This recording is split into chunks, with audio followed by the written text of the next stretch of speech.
नमस्कार दोस्तों, आज हम एक बहुत इम्पॉर्टेंट और इन्फॉर्मेटिव टॉपिक कवर करने वाले हैं जो कि है NABH guidelines for radiology and medical imaging services.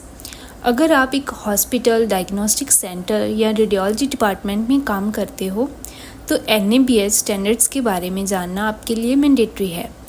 इस वीडियो में हम स्टेप बाय स्टेप समझेंगे कि NABH और मेडिकल इमेजिंग सर्विसेज है क्या, रेडियोलॉजी के लिए कौन से स्टैंडर्ड फॉलो करने होते हैं, पेशेंट सेफ्टी, इक्विपमेंट और डॉक्यूमेंटेशन के इम्पोर्टेंट रूल्स और कैसे आप अपने डिपार्टमेंट को NABH एक्रीडिएशन के लिए रेडी कर सकते हो।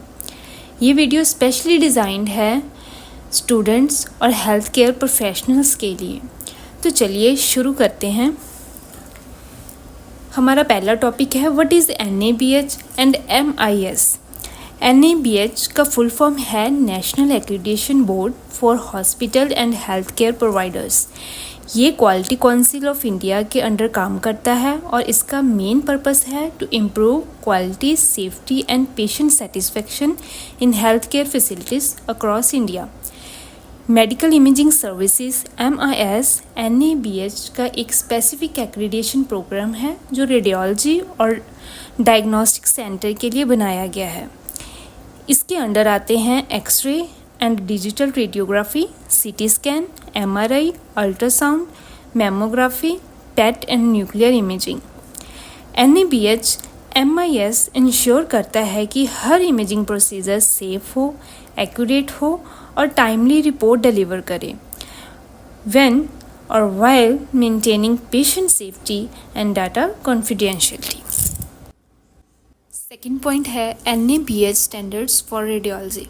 NABH के रेडियोलॉजी स्टैंडर्ड्स 7 मेन कैटेगरीज में डिवाइड है।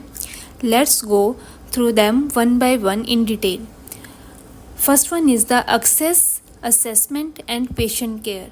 The short form is AAPC। The first point is patient की प्रॉपर आइडेंटिफिकेशन करना ज़रूरी है। Full name, age, UHID number और फोटोग्राफ वेरी करनी चाहिए। हर इमेजिंग प्रोसीजर से पहले इन्फॉर्म्ड कंसेंट लेना मैंडेटरी है, स्पेशली इफ़ कंट्रास्ट और रेडिएशन यूज़ कर रहे हैं।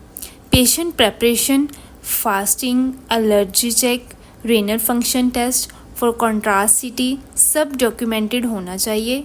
इमरजेंसी पेशेंट्स को प्रायोरिटी और क्विक रिस्पॉन्स दीजिए। Second point is imaging procedures and interpretations. The short form is IPI. Her imaging modality के लिए SOP Standard Operating Procedure बना होना चाहिए। Step by step process for technician and radiologist.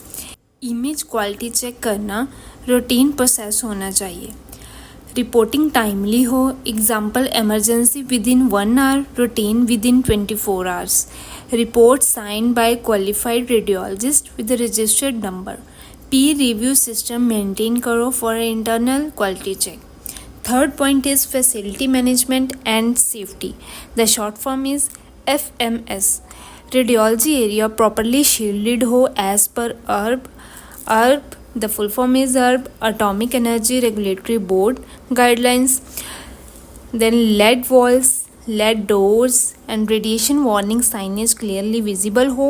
Fire extinguishers, emergency exit और disaster plan ready हो। Regular fire and safety drills conduct करनी चाहिए।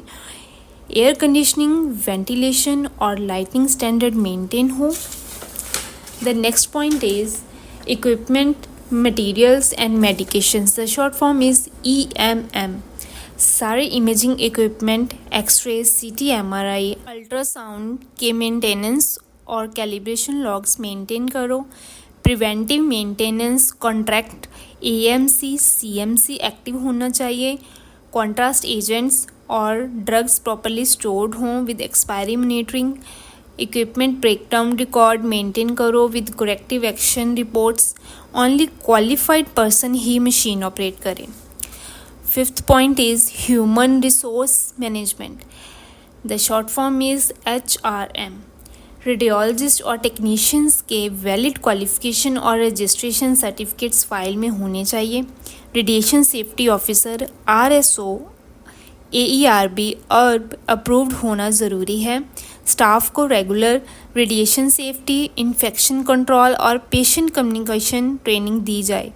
Duty roster और अटेंडेंस रजिस्टर मेंटेन करो। परफॉर्मेंस इवैल्यूएशन और कॉम्पिटेंसी असेसमेंट ईयरली होना चाहिए। Then 6 point is management of quality and safety. The short form is MQS. Internal audits और quality indicators monitor करो. Example repeat x-rays, report error, machine downtime. Then incident reporting system होना चाहिए for near misses and error. Corrective and preventive action CAPA follow up करो.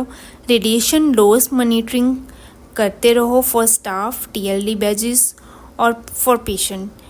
Quality improvement meetings monthly conduct करो। Then 7th point is information management system. The short form is IMS। Imaging request, reports and patient data properly record करनी चाहिए। Confidentiality maintain करना mandatory है। PACS, picture archiving and communication system या HIS integrated होना चाहिए। Backup system for data loss prevention होना चाहिए। Patient feedback और ग्रीवियंस रिड्रेसल सिस्टम भी होना चाहिए। So come to the third point, special requirements of the radiology department. The first point is patient safety and informed consent. Patient को अच्छे से procedure explain करो। पेशेंट को पर्पस, रिस्क और प्रिकॉशंस अच्छे से बताओ। फीमेल पेशेंट के केस में प्रेगनेंसी स्टेटस कंफर्म करो। एक्सरे और CT स्कैन करने से पहले प्रॉपर फीमेल पेशेंट को बताओ। कॉन्ट्रास्ट रिएक्शन के लिए crash cart and emergency medicine ready रखो। Then second point is radiation protection. Radiation exposures limit strictly follow करो। All staff must wear TLD badges, lead apron and thyroid shield. RSO को ensure करना चाहिए कि quarterly dose report maintain हो। Lead apron integrity test 6 month होना चाहिए। Then come to the third point, this is the infection control.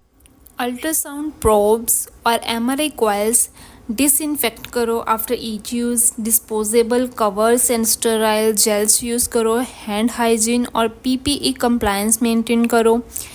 Then come to the next point, reporting and TAT. TAT means turn around time. Emergency within 1 hour, in patient within 12 hours, OPD within 24 hours। Report के format standardized होने चाहिए, including patient ID, history, findings, impressions and radiologist signs. So fourth point is documentation and records. Documentation NABH audit का सबसे critical part है। Maintain the following like SOP manual for all imaging modalities, equipment calibration and preventive maintenance log, staff training, attendance and certificates, radiation safety reports and TLD badge data, audit reports, feedback records and CAPA reports, consent forms and procedure checklist, records retention policy 3 to 5 years minimum. Without proper documentation, even best practices cannot prove compliance. So come to the fifth point, how to implement NABH in radiology. First one is a gap analysis. Identify gaps versus NABH checklist. Form a quality team, radiologist, technician, quality manager, RSO. Develop SOPs for imaging, reporting, cleaning or waste disposals.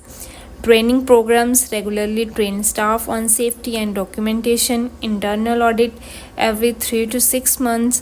Mock drills, fire, electrical, radiation exposure scenarios. Patients submit documentations and readiness checklist to NABH. So next point is benefits of NABH accreditation. Improves patient trust and satisfaction. Ensure legal compliance with ERB and other authorities. enhances safety and reduces risk of incidents, build hospital reputation and credibility, promotes a culture of continuous quality improvement, open opportunities for empanelments and insurance tie-up. So that's it, हमारा आज का topic यहाँ पे ख़त्म होता है। ये standards सिर्फ कंप्लायंस के लिए नहीं बल्कि बेटर पेशेंट केयर और सेफ्टी के लिए बनाए गए हैं। अगर आपका रेडियोलॉजी डिपार्टमेंट इन पॉइंट्स को सिमेट्रिकली फॉलो करता है तो NABH एक्रीडिटेशन लेना बहुत इजी हो जाता है। Remember, safe imaging is quality imaging. आपका एक करेक्ट स्कैन किसी की ज़िंदगी बदल सकता है। अगर आपको ये वीडियो पसंद आया तो लाइक, शेयर और सब्सक्राइब ज़रूर करें। Thank you so much. Bye bye, मिलते हैं नेक्स्ट वीडियो में।